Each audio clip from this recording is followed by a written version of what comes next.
कहते हैं ना, इंसान का सब कुछ चला जाता है, बस रह जाती है उसकी परछाई।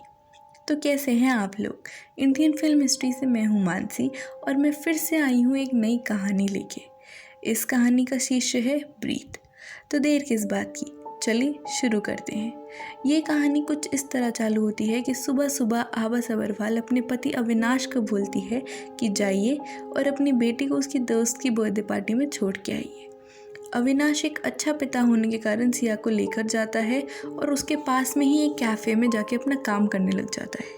अविनाश पेशे से तो साइकियाट्रिस्ट है। जैसे ही उसका काम ख़त्म होता है वो वापस जाके सिया को लेने पहुंचता है।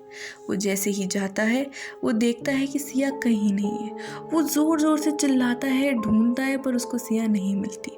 वो फ़ौरन पुलिस को कॉल करता है। पुलिस उस एरिया को पूरा जांच लेती है, पर उनको भी सिया का कुछ पता नहीं चलता। पुलिस अविनाश को पहले से जानती थी क्योंकि अविनाश पुलिस के लिए कई केसेस सॉल्व कर चुका होता था। एक मिसिंग रिपोर्ट फाइल होती है और हर जगह पोस्टर बट जाते हैं और कई दिन तक यही जांच चलती रहती है। आभा तो मानो टूट सी ही चुकी थी। दोनों ही हिम्मत हार चुके थे कि अब सिया कैसे भी करके वापस नहीं आएगी। पर एक दिन दरवाजे के बाहर एक बक्सा मिला। उन्होंने जैसे ही वो बक्सा खोला उन्होंने देखा कि उसमें एक आईपैड है। वो आईपैड को ऑन करते ही उन्हें सिया दिखी। सिया एक कमरे में थी गायत्री के साथ। गायत्री कुछ दिन पहले मिसिंग रिपोर्ट वाली MBBS स्टूडेंट थी। वो जैसे ही जूम इन करने की कोशिश करते हैं वो देखते हैं कि एक परछाई बोलना चालू कर देती है। वो परछाई बोलती है कि मुझे तुमसे पैसे नहीं चाहिए, पर मैं चाहता हूँ कि इस इंसान को तुम ख़त्म करो, और इस इंसान की ख़त्म होने की वजह होनी चाहिए उसका गुस्सा। वो दोनों बहुत ही कंफ्यूज हो जाते हैं कि ये इंसान आखिर चाहता क्या है, और इस निश्चय पे पहुंचते हैं कि हम अपनी बेटी के लिए कुछ भी करेंगे। तो वो प्रितपाल सिंह की कमज़ोरी ढूंढने में लग जाते हैं। कई दिनों बाद उनको ये पता चलता है कि प्रितपाल सिंह की तो सिर्फ एक ही कमज़ोरी है कि उसको कूड़ा कचरा बिल्कुल बर्दाश्त नहीं। वो साफ़ सफाई पसंद इंसान है, तो वो हर चीज़ करते हैं जिससे उससे गुस्सा है। कभी उसकी गाड़ी में कबूतर छोड़ देते हैं तो कभी उसके घर के बाहर कचरा फैला देते हैं। प्रितपाल का गुस्सा तो जैसे बढ़ता ही जा रहा था। अविनाश ने इसी मौका का फ़ायदा उठाते हुए उसको एक ऐसी जगह बुलाया जहाँ कोई आता जाता नहीं, जिससे उसका कत्ल आराम से कर दे और उस पर कोई शक भी ना करे।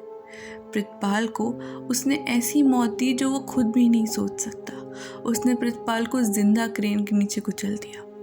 वो परछाई वाला पर एक और चीज़ चाहता था कि इस सब का वीडियो उसके पास किसी तरह पहुंच जाए। तो अविनाश ने प्रितपाल के फ़ोन से ही वो सारा वीडियो न्यूज़ चैनल को भेज दिया।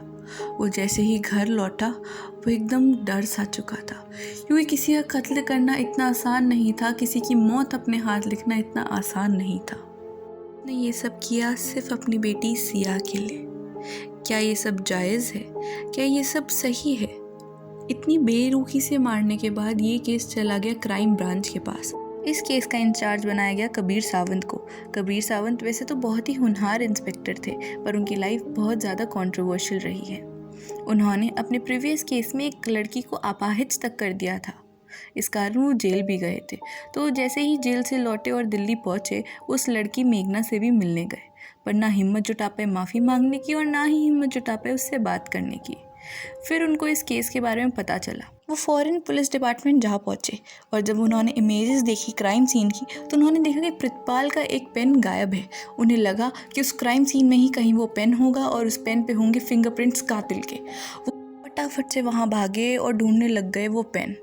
अविनाश को ये पता चल गया कि वो पेन वहाँ पे है और इससे पहले वो पुलिस को मिले वो वहाँ उसको ढूंढने लग गया। बदकिस्मती से वो पेन लगा जाके पुलिस के हाथ में। अब अविनाश क्या करता? वो घर जा पहुंचा और उसको डर लगने लग गया कि कहीं पुलिस उसको पकड़ लेगी तो उसकी बेटी को कौन ढूंढेगा। तो उसने एक प्लान बनाया कि वो पुलिस को सब बताएगा, पर इस हिसाब से बताएगा कि कातिल वो नहीं कोई और साबित हो जाए। और वो पुलिस स्टेशन जा पहुंचा। उसने एक मनगढ़ंत कहानी रची एक ऐसे पेशेंट की जो लंगड़ा है और जो ये सब करवा सकता है। कबीर सावंत ने सोचा कि शायद ये अविनाश हमारी मदद करना चाह रहा है और उसको अपने साथ हर जगह लेते चले गए। फिर कुछ दिनों बाद ही वापस एक बक्सा आता है और वो परछाई ये बोलती है कि तुमने बहुत ही सूझबूझ से प्रितपाल का कत्ल किया है। पर उसका कत्ल तुम्हारी वजह से नहीं, उसके खुद के गुस्से की वजह से हुआ है। ये सब सुन के अविनाश ये उम्मीद करता है कि अब उसकी बेटी वापस घर आ जाएगी, पर उसकी बेटी घर नहीं आती। वो उसको एक और नया इंसान मारने को देता है और वो इंसान थी नताशा गेरेवाल। जी हाँ, इस बार वो बोलता है कि ये सिर्फ और सिर्फ हवस से मरनी चाहिए और हवस के अलावा इसकी मौत का कोई और कारण नहीं होना चाहिए। अविनाश डर जाता है कि वो एक कत्ल तो पहले ही कर चुका है और ये कितने कत्ल करवाएगा। तो वो सोचने लग जाता है, समझने लग जाता है और उस लड़की को ढूंढने लग जाता है। पर ये पता चलता है उसको कि वो लड़की जो थी वो थी एक गे आर्टिस्ट। तो वो खुद तो जा नहीं सकता था, इसलिए उसने भेजा आभा को। आभा उसके घर गई, एज अ फूड ब्लॉगर उससे मिली, उससे बात की। तब उसने देखा कि नताशा के पास एक तस्वीर है और इस तस्वीर में थे अविनाश का बचपन। यानी अविनाश नताशा को जानता था। वो जैसे ही अविनाश के पास वो तस्वीर लेके गई, उसको याद आया कि ये नताशा से बहुत पहले मिल चुका है, जब छुट्टियों में ये काम करने जाया करता था।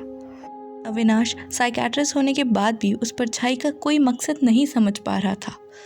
वो सोच रहा था कि कहीं ये उसका कोई पेशेंट तो नहीं जो उससे बदला ले रहा है, या ऐसा कोई नहीं जिसको उसने जेल पहुंचाया हो। फिर बारी आती है नताशा गेरवाल के मर्डर की। आभा बहुत ही सोच समझ के उसको जोधपुर ले जाती है। उसी रात फ़ोन आता है कबीर सावंत का अविनाश के पास। वो बोलता है कि तुम फटाफट से आ जाओ, हमको एक ऐसा पेशेंट मिला है जैसे तुम बोल रहे थे, कहीं ये तो कातिल नहीं। तो वापस अविनाश जाता है उस जगह पे, उस कातिल को कंफर्म करता है और फिर आता है आभा के पास और मिलकर नताशा गेरेवाल को खाई के नीचे धकेल देता है। वो उसका वीडियो न्यूज़ चैनल को भेज देता है।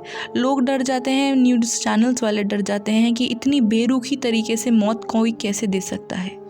कबीर सावंत फिर एक बार क्वेश्चन के खेड़े में खड़े हो जाते हैं कि क्यों वो कातिल को ढूंढ नहीं पा रहे।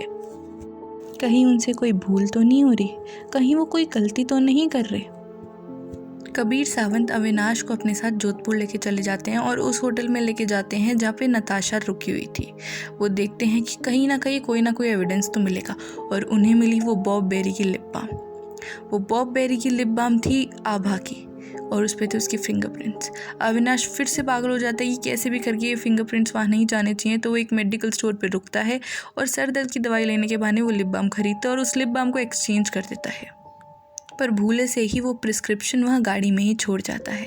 वो जैसे ही घर पहुँचता है वो ये देखता है कि कातिल एक और बक्सा छोड़ के गया है, और इस बार उसका टारगेट और कोई नहीं बल्कि अंगद पंडित था।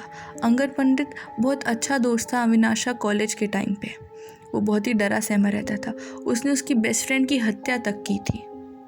वो परछाई अविनाश से ये बोलती है कि अंगद पंडित का हत्या सिर्फ और सिर्फ उसके डर के कारण होना चाहिए। अविनाश धीरे धीरे समझने लग जाता है कि ये रावण के 10 सिरों के लक्षणों के बारे में बात कर रहा है, और अभी 8 और कत्ल होने बाकी हैं, जिसमें से एक है अंगद पंडित। तो वो डर जाता है कि 10 कत्ल करने पड़ेंगे मुझे मेरी बेटी को वापस लाने के लिए। पर उसे ये भी पता चल जाता है कि कहीं ना कहीं ये जितने भी कत्ले हैं, जितने भी लोग हैं, सबके सब मुझसे जुड़े हुए हैं। सावंत को अभी तक कोई सबूत पता नहीं चल रहा होता कि एक दिन कामले वो प्रिस्क्रिप्शन वापस देने आता है अविनाश को।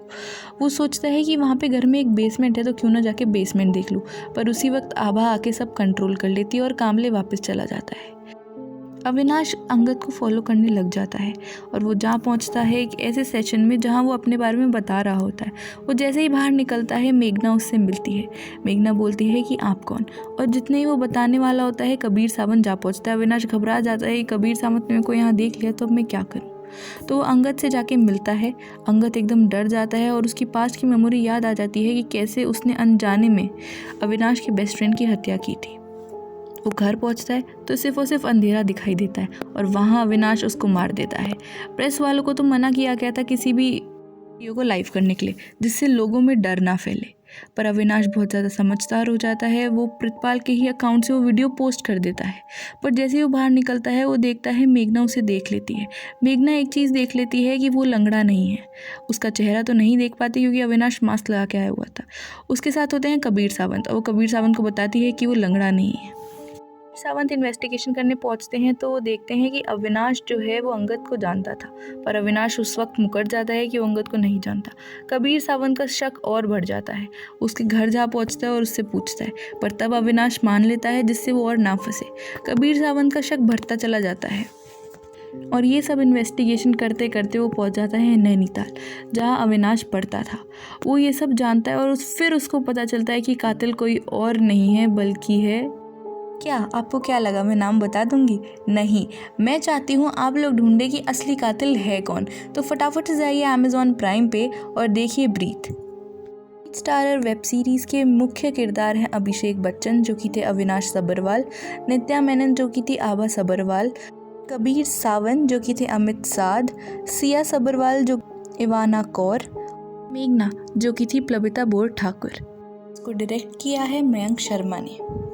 तो जल्दी से जाइए और जाकर देखिए सीरीज़। इस सीरीज़ में जो परछाई है उसको देख के आप चौंक जाएंगे।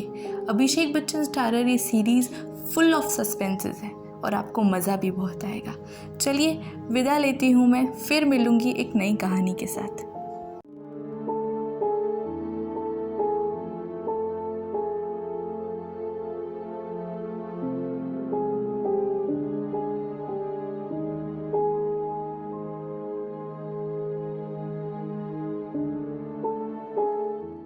ऐसी ही और बॉलीवुड इंटरेस्टिंग वीडियोस देखने के लिए हमारे चैनल को सब्सक्राइब कीजिए और बेल आइकन पर क्लिक कीजिए।